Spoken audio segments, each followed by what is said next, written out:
Patuloy sa ating mga balita. Muling niyanig ng lindol ang Cebu kaninang umaga.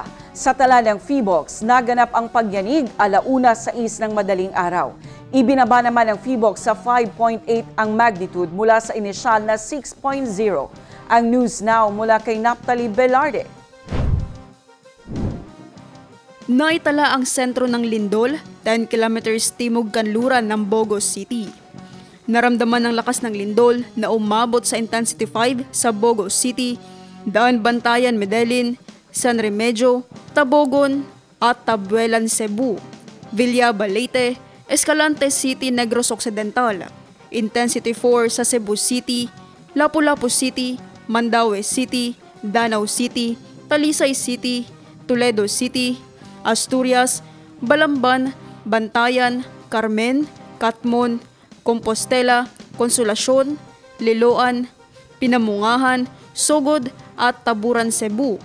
Gayon din sa Iloilo City, Rojas City at Ponteverde, Capiz, Ormoc City, Albuera, Capoocan, Calubian, Isabela, Cananga, Leyte, Merida, Palompon at San Isidro, Leyte.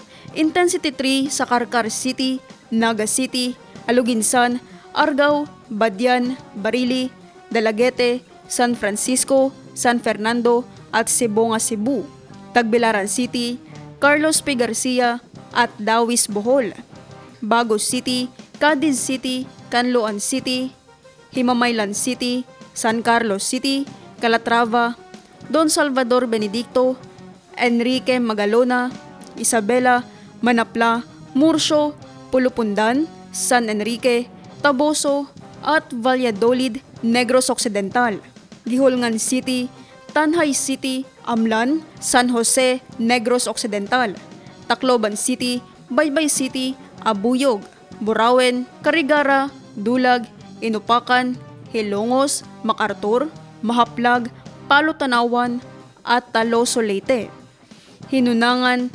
Hinundayan, Silago at Sogod, Southern Leyte. Intensity 2 sa Bacolod City, Alcantara, Dumanhog, Mualboal, Oslob, Ronda, Samboan, Santander, Cebu, Dumaguete City, Bacong, Sibulan at Valencia, Negros Occidental, Maasin City, Malitbog, Padre Burgos at San Francisco, Southern Leyte.